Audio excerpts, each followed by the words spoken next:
ஒரே தீபாவளி ஸ்வீட் செய்யும்போது நம்ம வீட்டில் செய்யக்கூடாதா? ஒரே டெம்ப்ட் ஆகுதுங்க.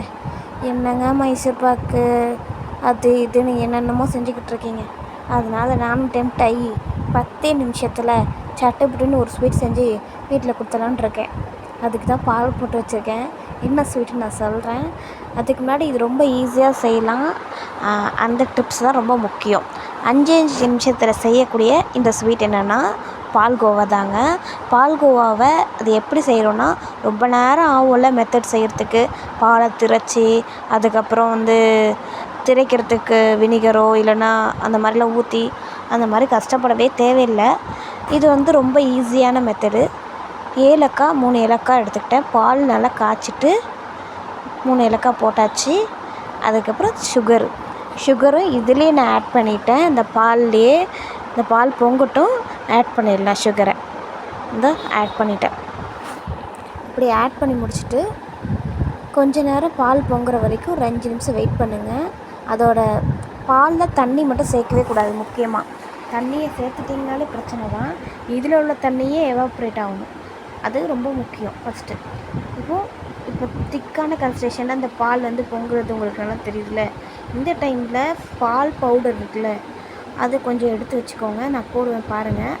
ஸோ அதை போட்டு ஒரு 10 செகண்ட் நீங்கள் கிண்டிங்கன்னு வச்சுக்கோங்களேன். அப்படியே ஒரு அருமையான பால்கோவா வந்துடும். அவ்வளோ சூப்பராக இருக்கும். நான் ஸ்ரீலங்காலேருந்து எங்களுக்கு பால் பவுட்ரு கிடச்சிச்சு. ஸோ அது நான் யூஸ் பண்ணிக்கிட்டேன். நீங்கள் எந்த பால் பவுடர் யூஸ் பண்ணாலும் சரி, 10 நிமிஷத்தில் பால்கோவா ஸ்வீட்டு அருமையாக இருக்கும். வீட்டில் ஒரே டார்ச்சர் பண்ணுறாங்க. எல்லா வீட்லேயும் செய்கிறாங்க ஸ்வீட்டு, நம்ம வீட்டில் இல்லையா அப்படின்னு கேட்டுகிட்டே இருப்பாங்க வீட்டில் இருக்கிறவங்க எல்லாருமே. ஸோ அதனால் இந்த மாதிரி ஸ்வீட்டை டக்குன்னு செஞ்சுட்டு டக்குன்னு கொடுங்க. உங்கள் வீட்டில் 5 நிமிஷம் தான் ஆகும். 5 நிமிஷத்தில் ஒரு அழகான பால்கோவா ஸ்வீட்டு. அண்ட் அப்புறம் தீபாவளியை செம்மையாக கொண்டாடுங்க, என்ஜாய் பண்ணுங்கள். அதிகமாக பட்டாசை போட்டு காசை கொடுத்து வீணாக்காமல் கொஞ்சம் இந்த மாதிரி நிறைய ஸ்வீட்டு, அப்புறமா சுகர் இருக்கவங்க அளவாக சாப்பிட்டுக்கோங்க. அப்புறம் ஹாப்பியாக இருங்க, சந்தோஷமாக இருங்க. இந்த மாதிரி பாருங்கள், திக்காயிட்டு இன்னும் கொஞ்சம் அழகாக திக்காயிடுச்சோடனே அதை அப்படியே இறக்கி வச்சுக்கலாம்.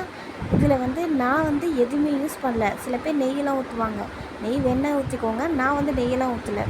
அப்படி இது எப்படி இருக்குன்னா, அப்படியே சாக்லேட் வாயில் போட்டால் சோக்குன்னு அப்படியே ஒரு ஃப்ளேவர் வரும்ல, அப்படியே வாயில் போட்டால் அவ்வளோ அருமைங்க. நான் சொல்கிறேன், நீங்கள் பண்ணி பாருங்கள். பண்ணி பார்த்துட்டு ஒரு கமெண்ட்டை போடுங்க. இது எப்படி இருந்துச்சுன்னு மட்டும் ஒரு கமெண்ட் போடுங்க.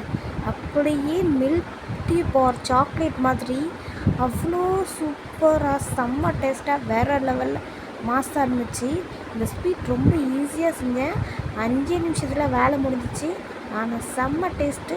வீட்டில் ஒரே குத்துப்படியாக அடிப்படியாக ஆயிடுச்சு. இன்னும் கொஞ்சம் செஞ்சுத்தான்னு டார்ச்சராக வேறு ஆகிப்போச்சு.